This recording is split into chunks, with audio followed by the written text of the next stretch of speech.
Hi friends, मेरा नाम है अमन आनंद और आज की इस वीडियो में हम बात करेंगे क्लास 9 के chapter line, angles and triangles के बारे में। ठीक है, आज हम इस चैप्टर के बेसिक कंसेप्ट के बारे में जानेंगे। ठीक है, और आगे की जो नेक्स्ट 4 वीडियोस में लाने वाला हूँ, ठीक है, उसमें इस चैप्टर के जो इंपॉर्टेंट क्वेश्चन है आरएस, आरडी और एनसीईआरटी के, वो मैं लाऊंगा, जिसमें प्रूफिंग का भी अलग से सेक्शन होगा कि प्रूफ वाले क्वेश्चन को कैसे हम सॉल्व करें। तो चलिए चलते हैं बेसिक कंसेप्ट के ऊपर इस चैप्टर के। सबसे पहले हम जानते हैं जो सबसे छोटा और इंपॉर्टेंट पॉइंट है, पॉइंट। पॉइंट क्या होता है? ठीक है, लाइन एंड एंगल से पहले पॉइंट जान लेते हैं। पॉइंट क्या होता है? ठीक, तो पॉइंट क्या होता है? एक डॉट होता है। पॉइंट एक डॉट होता है जो किसी भी चीज का लोकेशन बताता है। ठीक है, किसी भी चीज का लोकेशन बताता है। जैसे आपने देखा होगा गूगल मैप पे आपको कहीं जाना होता है तो उस जगह का कैसे लोकेट करता है वो गूगल मैप? पॉइंट दिखा के, पॉइंट की इस पॉइंट पे वो लोकेशन है। ठीक है, वैसे हम कोऑर्डिनेट एक्सिस में भी देखते हैं। ठीक है, ये अगर पॉइंट है 3,5 तो ये क्या बता रहा है? किसी का कोऑर्डिनेट बता रहा है, लोकेशन बता रहा है। ठीक है, तो पॉइंट क्या होता है? एक डॉट जो कि किसी भी चीज का लोकेशन बताता है। ठीक है, अब आते हैं हम पॉइंट के बाद लाइन पे। ये लाइंस क्या होता है? लाइंस देखिए, मैं 3 टेबलर फॉर्म में बना देता हूं। डिफरेंस करने जा रहे हैं हम लाइन, सेगमेंट, रे एंड लाइन। ठीक है, इन तीनों के बीच में हम डिफरेंस के रूप में हम जान लेंगे कि ये तीनों के होता क्या है और इसका डिफरेंस क्या है। ठीक है, लाइन सेगमेंट क्या होता है? किसी भी दो फिक्स्ड पॉइंट, किसी भी दो फिक्स्ड पॉइंट के बीच का जो डिस्टेंस होता है उसको हम कहते हैं लाइन सेगमेंट। ठीक है, ये ए और बी क्या है? फिक्स्ड पॉइंट है और इसके बीच का जो डिस्टेंस है उसको हम क्या कहते हैं? Line segment. ठीक, अब रे क्या होता है? रे में क्या होता है? एक फिक्स्ड पॉइंट होता है और जो उसका एक एंड पॉइंट है वो हमें नहीं पता वो कहां जाके मीट करेगा। ठीक है, एक्सटेंडेड रहता है इंडेफिनेटली। ठीक है, जो इसका ये बी वाला पॉइंट है वो हमें नहीं पता वो कहां जाके एंड करेगा। ये है रे, जिसमें एक फिक्स्ड पॉइंट होता है और दूसरा अनफिक्स्ड पॉइंट होता है। इसका हमें लेंथ नहीं पता होता कि कितना इसका एक्चुअल में लेंथ है। ठीक है, ये लाइन। अब लाइन क्या होता है? लाइन में लाइन के जो दोनों एंड पॉइंट होते हैं वो नॉट डिफाइंड होता है, मतलब हमें नहीं पता वो कहां जाके मीट होगा। ठीक है, वो अनडेफिनेटली एक्सटेंडेड रहता है दोनों साइड से, इस साइड से भी और उस साइड से भी। ये होता है लाइन। ठीक है, जब भी हम लाइन की बात करते हैं तो ये समझ लीजिए कि हम स्ट्रेट लाइन की बात कर रहे हैं। ठीक है, वो क्या है? स्ट्रेट है। चलिए अब आते हैं हम एंगल्स के ऊपर। ठीक है, ये एंगल्स क्या होते हैं? जब दो रेज का एक कॉमन एंड पॉइंट होता है, ठीक है, तो वहां पे एक एंगल का फॉर्मेशन होता है। ठीक है, तो ये दो रे हैं, ये कॉमन एंड पॉइंट पे मीट किए हैं। ठीक है, तो क्या है? जो एंगल फॉर्म हुआ ये थीटा है, ये एक एंगल है। अब जो एंगल होते हैं वो डिफरेंट टाइप्स के होते हैं, जैसे acute angle, obtuse angle, right angle, complete angle और रिफ्लेक्स एंगल, स्ट्रेट एंगल। ठीक है, ये तीनों तो आपने पढ़े होंगे छोटी क्लास में, जूनियर क्लासेस में पढ़ते हैं। एक्यूट एंगल क्या होता है? ऐसे एंगल जिनका जो मेजर होता है वो लेस देन 90 डिग्री होते हैं, वो क्या होता है? Acute angle. ठीक है, लेस देन 90 डिग्री वाले जितने भी एंगल होंगे आपके एक्यूट एंगल, जैसे 35 डिग्री, 45 डिग्री, 89 डिग्री, ये सब क्या होंगे? आपके एक्यूट एंगल हो गए। ठीक, अब आते हैं ऑब्ट्यूज एंगल के ऊपर। ऐसे एंगल जिनका मेजर 90 डिग्री से तो बड़ा होता है पर 180 डिग्री से छोटा होता है, वो होते हैं आपके ऑब्ट्यूज एंगल। ठीक है, एग्जांपल ले लेते हैं, 95 डिग्री, 100 डिग्री, ठीक है, 175 डिग्री, ये सब क्या हो गया? आपके ऑब्ट्यूज एंगल। राइट एंगल, ये तो आपको पता ही है, 90 डिग्री वाले जितने भी एंगल होते हैं उसको हम क्या कहते हैं? Right angle. इसको ऐसे हम शो करते हैं क्योंकि राइट एंगल। अब आते हैं कंप्लीट एंगल क्या होता है? जैसे रे है, इसका एक फिक्स पॉइंट ये है, यहां से हम पूरा रोटेट कर देंगे तो क्या हम 360 डिग्री घूम जाएंगे। तो ऐसा एंगल जिसका मेजर 360 डिग्री हो उसको हम क्या कहते हैं? कंप्लीट एंगल, मतलब पूरा एंगल। ठीक है, एक सर्कल जो होता है उसके जो बीच का एंगल होता है वो भी क्या होता है? 360 डिग्री। ठीक है, रिफ्लेक्स एंगल। रिफ्लेक्स एंगल क्या होता है?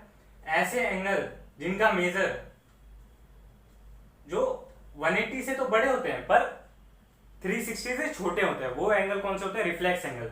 जैसे कि 190 डिग्री, 270 डिग्री, 325 डिग्री, 300 डिग्री, ये सब क्या हो गया आपके? रिफ्लेक्स एंगल, जिनका मेजर 180 से तो बड़ा है पर 360 से छोटा है। ठीक, अब आते हैं स्ट्रेट एंगल। स्ट्रेट एंगल होता है ऐसा एंगल जिसका मेजर कितना हो, 180 डिग्री हो, तो वो हो जाएगा आपका स्ट्रेट एंगल। ये स्ट्रेट लाइन फॉर्म करेगा। ठीक है, ये तो हमने जान लिया इसके टाइप्स। अब दो और आते हैं, complementary angle and supplementary angle, उसके बारे में जान लेते हैं। ठीक है, देखिए अब हम आते हैं कॉम्प्लीमेंट्री एंगल पे। कॉम्प्लीमेंट्री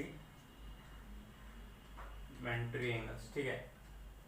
कॉम्प्लीमेंट्री एंगल्स क्या होते हैं, ऐसे दो एंगल जिनका सम क्या है 90 डिग्री, उसको हम क्या कहेंगे, कॉम्प्लीमेंट्री एंगल। जैसे 35 डिग्री प्लस 55 डिग्री क्या आएगा, 90 डिग्री। तो ये दोनों एंगल क्या है, कॉम्प्लीमेंट्री एंगल्स हैं। ठीक है, इन दोनों का सम क्या है 90 डिग्री, और ये एक दूसरे का कंप्लीमेंट है। अगर क्वेश्चन आएगा कि 35 डिग्री का कॉम्प्लीमेंट क्या है, तो क्या लिखेंगे हम 55 डिग्री, क्योंकि जब हम 35 में 55 को ऐड करेंगे तभी 90 आएगा। वैसे ही 60 30, ठीक है, वैसे ही 45 45, ये सब क्या हो गया, कॉम्प्लीमेंट्री एंगल्स हो गए। जिन दो एंगल का सम 90 डिग्री होता है वो होते हैं कॉम्प्लीमेंट्री एंगल। अब आते हैं हम सप्लीमेंट्री एंगल पे। सप्लीमेंट्री एंगल, ठीक है, इनमें क्या होता है कि जिन दो एंगल का सम 180 डिग्री होता है उनको हम क्या कहते हैं, सप्लीमेंट्री एंगल। जैसे 110 डिग्री और आपका हो गया कितना 70 डिग्री, दोनों को जब हम ऐड करेंगे तो क्या आएगा 180 डिग्री। ठीक है, अगर क्वेश्चन आता है 110 डिग्री का सप्लीमेंट क्या है, तो हम क्या कर देंगे 110 को 180 में से माइनस कर देंगे, तो हमारे पास क्या आएगा 70 डिग्री।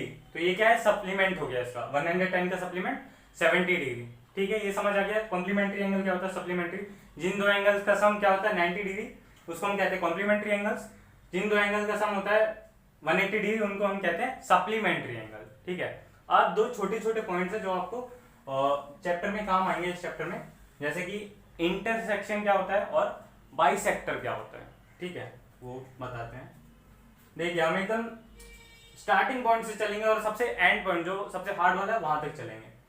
इंटरसेक्शन क्या होता है, ये बच्चों को ये वर्ड ही नहीं पढ़ पाते हैं, इसी वजह से नहीं याद रहता है। ठीक है, और बाइसेक्टर क्या होता है, इंटरसेक्शन मतलब होता है, देखिए जैसे भी कोई लाइन है, इसको कहीं से भी हमने कट कर दिया, ठीक है, तो ये क्या है, ये इंटरसेक्शन पॉइंट है। ठीक है, ये इंटरसेक्शन हो रहा है दो लाइंस का। और बाइसेक्टर क्या होता है कि जब हम दो लाइंस को, इस लाइन को हमने क्या किया, इक्वली डिवाइड कर दिया, इक्वली काट दिया।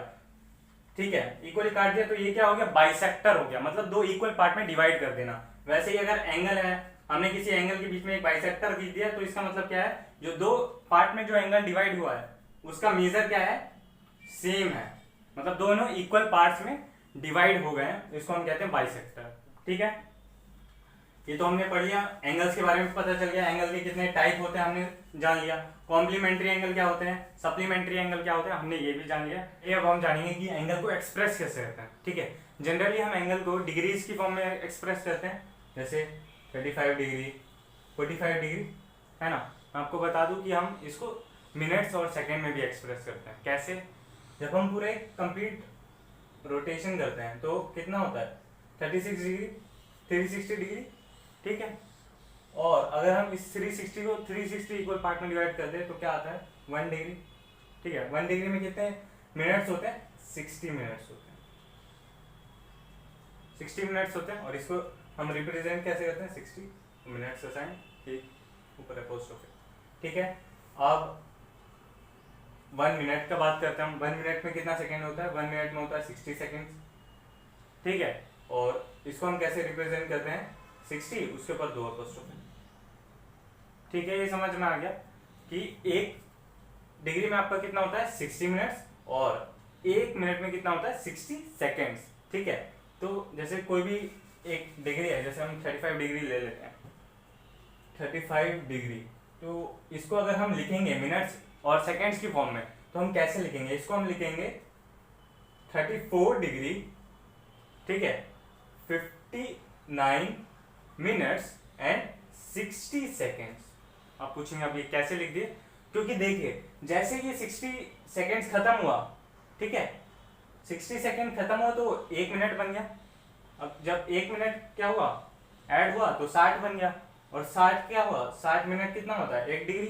अब 34 में 1 डिग्री ऐड हुआ तो 35 बन गया। ठीक है, जैसे ही मतलब 60 सेकेंड्स खत्म हुआ वो मिनट में कन्वर्ट हो गया और वो 60 मिनट बन गया। और 60 मिनट कितना होता है, 1 डिग्री, 34 + 1 35 डिग्री। इसको हम जनरली ऐसे भी एक्सप्रेस करते हैं। ठीक है, तो अगर आपको ये जितना भी कॉन्सेप्ट है समझ में आया हो तो प्लीज़ 9th क्लास के आपके जितने भी फ्रेंड्स हैं उनको ज़्यादा से ज़्यादा शेयर करिए।